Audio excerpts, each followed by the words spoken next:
Hello, and thank you for your interest in the EmPower Massachusetts program, also referred to in this video as EmPower Mass, EmPower, or the program. My name is Kiana White, and I am a Clean Energy and Environmental Justice Fellow on the EmPower Mass program team. In this video, I will be going over with you the request for proposals, or RFPs, for the funding opportunities available under EmPower Mass. Before we begin, if you are interested in learning more about funding opportunities with EmPower, how to navigate the website, where to access application materials, or if you have any other questions about the program, please visit our website. This is the best resource to watch helpful videos like this one or explore the resources we have provided there. In this video, we are going to break down the RFP and associated documents as another way to offer support to both awardees and applicants and to facilitate a clearer understanding of the RFP, associated documents, and the EmPower program. I will now start by explaining what is meant by the term RFP. RFP stands for Request for Proposal. It is an invitation for you, the applicant, to submit a proposal or application to us at MassCEC to be considered for an award/funding for a program or project.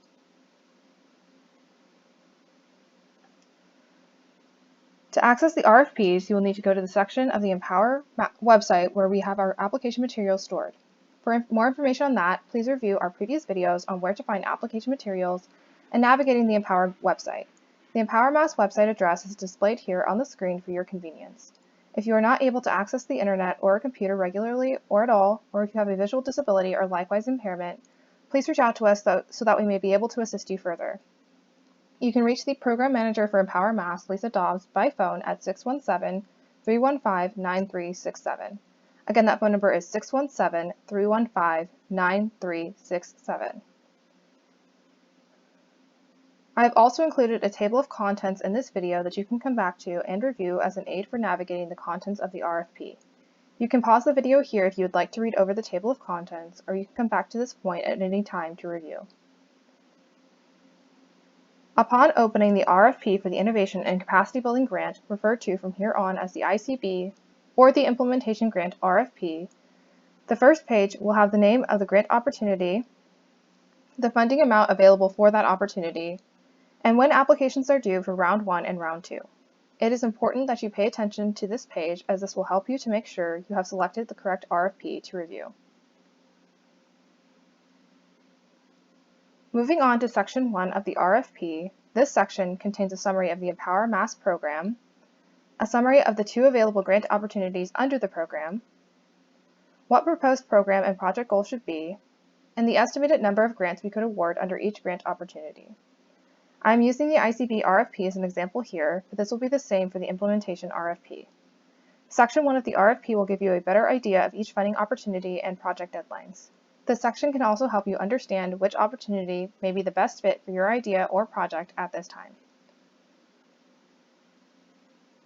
Before moving on with explaining the RFP, I'd like to explain more about the EmPower Massachusetts program.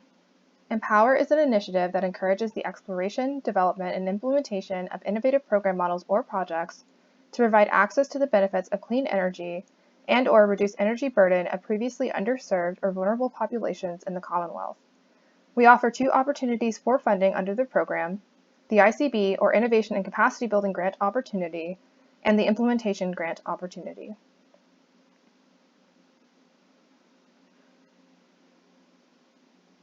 In Section 1 of the RFP, we also explain more about these opportunities. The goals of projects and programs for both the ICB and Implementation Grant Opportunities should be to increase access to the benefits of clean energy and/or reduce energy burden to priority groups. Where the 2 opportunities differ is that the ICB grant is focused on the early or mid-stage development or exploration of innovative ideas for program models/projects and organizational capacity building. Whereas the Implementation Grant is focused on implementing program models or projects that offer innovative and necessary solutions to address barriers related to clean energy access and energy burden for priority groups.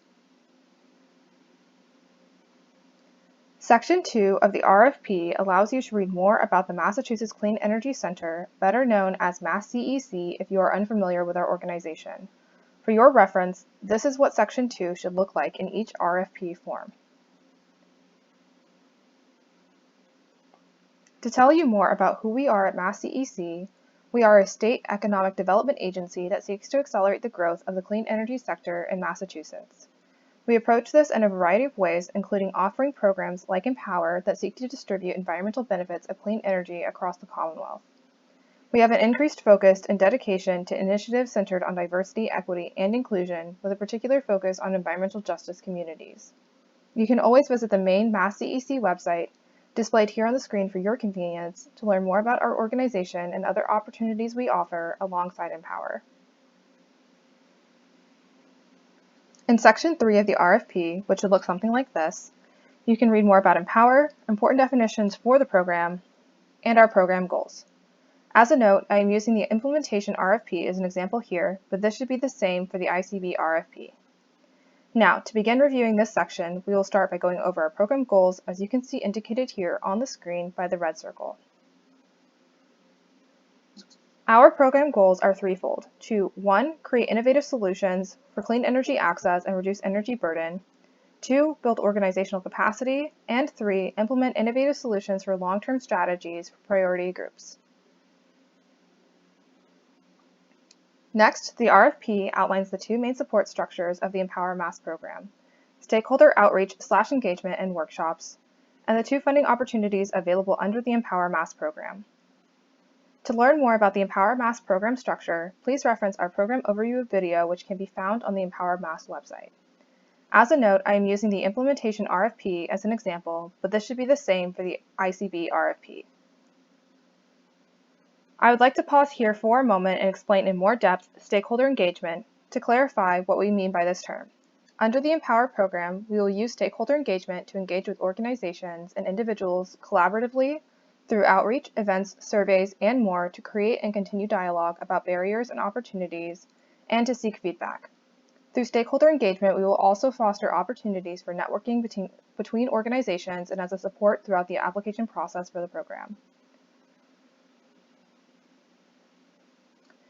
Continuing with Section 3, as you can see indicated by the red circle here, we discuss additional intentions of the EmPower Mass program. I am using the ICB RFP as an example here, but this is the same in the implementation RFP. You can feel free to pause the video here and read about the additional intentions of the program, or you can always reference the RFPs on the program website. The next part of Section 3 we would like to go over with you are the key definitions for the program, which will help you to understand and determine if your program/project focus is eligible for consideration. We will cover definitions for the following terms: priority groups, capacity building, clean energy, and energy burden.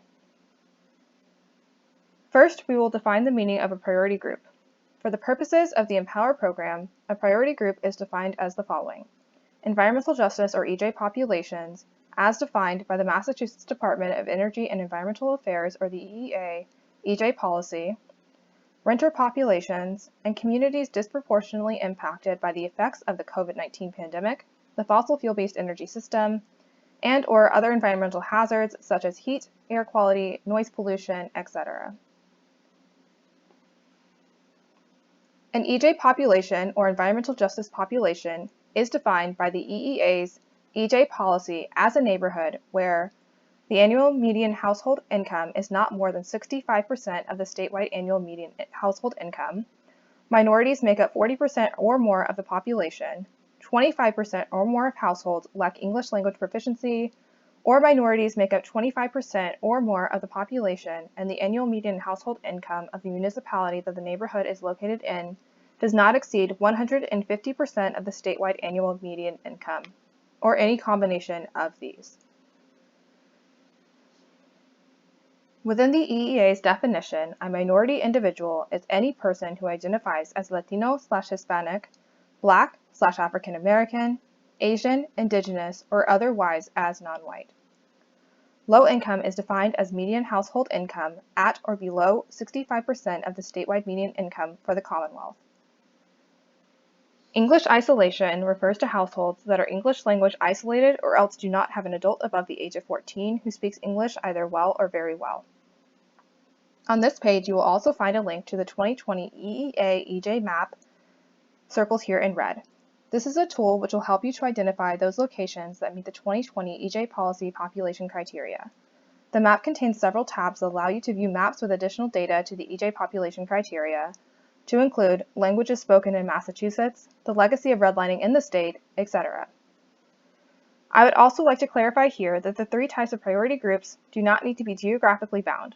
If there is a group you believe should be considered a priority group that is not listed, especially to assess eligibility for an EmPower grant, please reach out to Lisa Dobbs, the Program Manager at EmPower@MassCEC.com to discuss your option.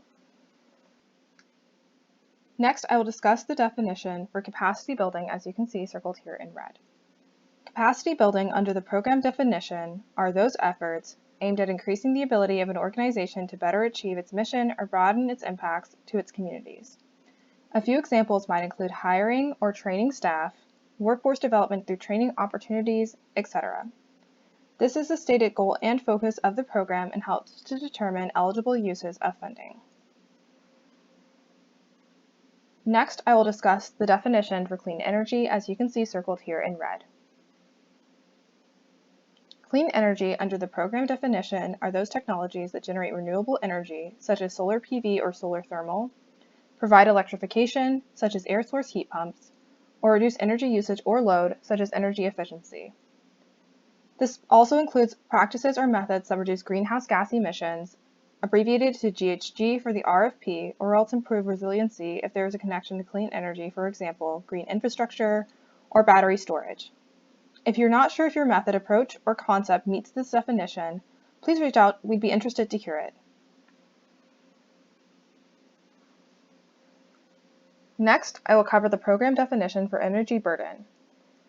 For the purposes of the RFP, energy burden is defined as a percentage of gross household income that will be spent on energy costs.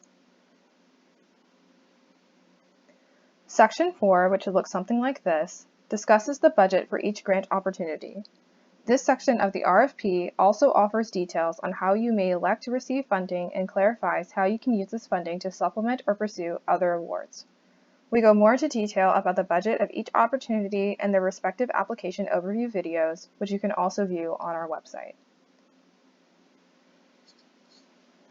In Section 5, which should look something like this, we go over eligible uses of funding under each grant opportunity. I am using the ICB RFP here, but this is the same format for the implementation RFP.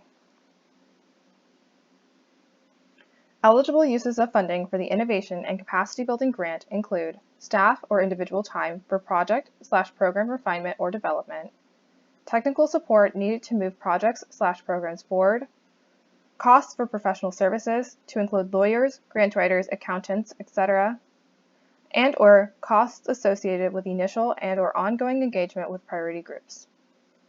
An important clarification about the ICB grant is that you may not use funding for direct capital costs, such as costs associated with a solar PV system installation.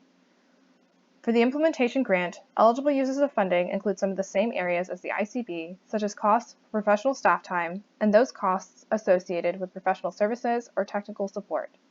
Where the implementation grant differs is that funding for staff or individual time should be focused on final project preparation and implementation.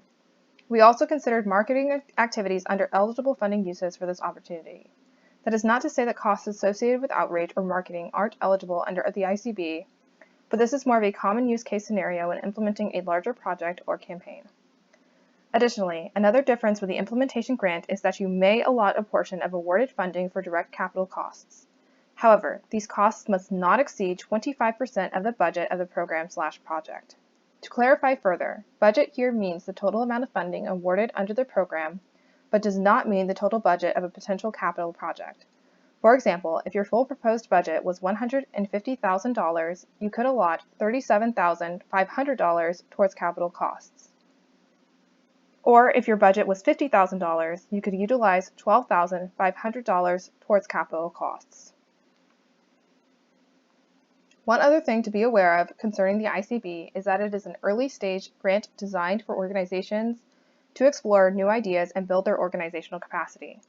We expect for funding to be used relatively quickly and within 2 years from the date of award. With the ICB opportunity, again, we do not anticipate for you to implement, that is, to establish your program/project with ICB funding. This is the purpose of our larger grant opportunity, the implementation grant. That is, funding from the implementation grant opportunity should be used to implement innovative program models or projects, and funding is expected to be used within 3 years from the date of award. To give you a better idea of what we expect uses to be for the ICB, I would like to walk you through a couple of examples. One way you can use ICB funding is for staff time to develop a concept of discovering creative approaches to overcoming barriers to installing solar PV into your community. For example, one of our previous EmPower awardees is using a consultant to assess the feasibility of solar PV installation to generate revenue that can be reinvested into their community. Another example could be using funding to conduct a study on how feasible it might be to install clean energy technology into your community, such as air source heat pumps, reflective roof panels, etc. You can see other examples we have outlined in the RFP.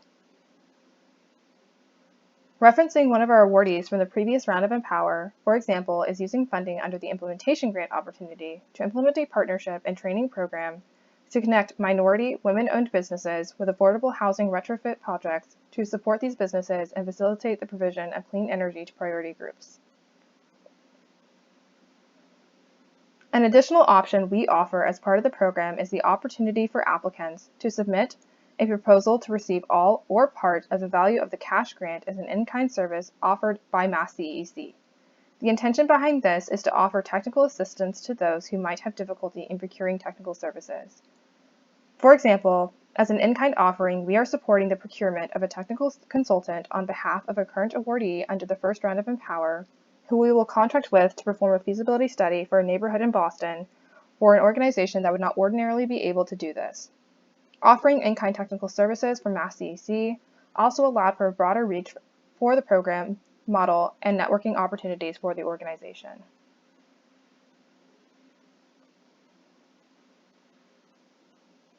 In Section 5, we have also outlined possible focus areas for funding for both grant opportunities.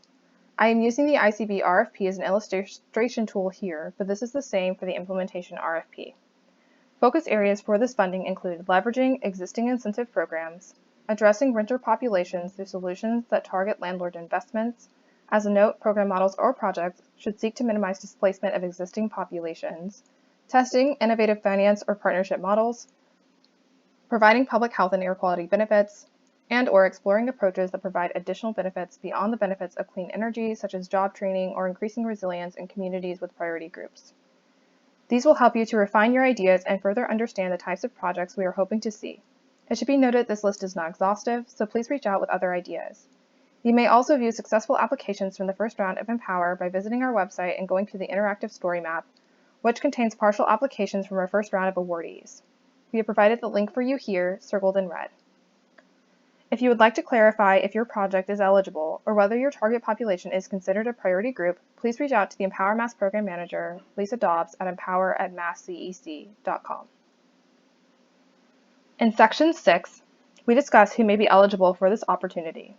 Applicant eligibility is the same across both the implementation grant opportunity and the ICB grant opportunity. Individuals, organizations, partnerships/teams are all eligible to apply and are referred to as applicants. Applicants are community-based organizations such as community action partnerships, advocacy groups, affordable housing providers, etc. If your organization is not an entity with the ability to hire staff or receive funds, consider forming a partnership with an agency that can act as a fiscal agent on your behalf. Applicants are also nonprofits, as well as public entities such as municipalities, to include municipal lighting plants and regional planning agencies. As a note, public entities must partner with at least one nonprofit community-based entity. Applicants are also for-profit entities such as clean energy installers, energy efficiency or home performance contractors, technical or workforce training organizations, financial institutions, or other clean energy practitioners. As a note, for-profit entities must partner with at least one nonprofit community-based entity. Any applicants may choose to form additional partnerships beyond what is described above. I would also like to note some additional things to be aware of regarding applicant eligibility. I'm using the ICB RFP as an example here, but this material is the same for the implementation RFP. Applicants, either individually or one or more groups in the applicant team, must have a demonstrated history of working or living within and/or engaging with priority groups. Applicants do not have to have experience in clean energy. This does not apply to clean energy installers or contractors who must meet industry and state standards for the relevant clean energy technology. Applicants may apply to both grant opportunities. However, each application must be focused on a different program model or project. Prior awardees are eligible to apply for future funding rounds of EmPower Mass. Section 7 of the RFP details everything you need to know about the funding/application schedule for the grant opportunities. For more information about the funding/application schedule, you can visit our website and also watch our video overviews on the application process for the ICB grant and the implementation grant, as well as our program overview video. Section 8 explains more about the application process and is the same for the ICB grant opportunity and the implementation grant opportunity. We would strongly encourage you to pause the video here to take time to review this list in its entirety or visit the RFP on our website. For now, in this video, I will run briefly through the details from this section. You will need to review the RFP prior to applying. We encourage participation in our stakeholder workshops and for those who are interested in applying to attend our office hours. However, this is optional. We also do not require that you reach out to our team with questions that you may have. We do, however, encourage you to do so. You can reach out to us through our email at empower@masscec.com or through our Slack channel. Both are provided here for your convenience. Please take note of the application timeline and important dates so that if, for example, you are interested in submitting your application for review, you will do so in time for our team to be able to provide that feedback for you. We'd also require that you discuss any interest you might have in in-kind services with the MassCEC team. We have covered this in more detail in our videos on how to apply to the program, but please make sure you have submitted all required forms for the application so that we may be adequately able to review your materials and consider you for funding. We have also provided for you in this section helpful resources and support which we would highly encourage you to take advantage of, especially to be in contact with our team about questions on anything to do with the program. Section 9 of the RFP explains more about the selection criteria for the program. This will be the same evaluation process for both grant opportunities. Our selection criteria align with the broader goals of the program, that is, to prioritize engagement as well as ensuring that we are being equitable in our aim of reducing energy burden and/or increasing access to clean energy for priority groups. For this reason, in our selection criteria, we prioritize those applicants who have a demonstrated history of working with priority groups and those who have prior experience of developing programs. If you are applying as a partnership, we require that at least one of the organizations meets these qualifications. As a reminder, community-based organizations do not need to have previous experience in the clean energy industry. However, if an applicant partners with a clean energy implementer, this is a requirement. We also evaluate the innovation and potential for scalability or replicability of your proposed idea. Is it reasonably new or untested, or does it overcome barriers in new ways, and does it need assistance to become viable? Does it demonstrate potential for replicability? Other things we look for in our selection criteria include how well your proposed program/project meets the eligibility requirements for the grant opportunity you are applying to, how clearly defined your proposed budget is, and how well your proposed program/project will lead to a direct path for increasing access to clean energy and/or reducing energy burden to priority groups. Last, we are interested in a diversity of approaches to include a diversity in the geographic location of applicants, types of ideas and technological approaches, and the social identities of applicants.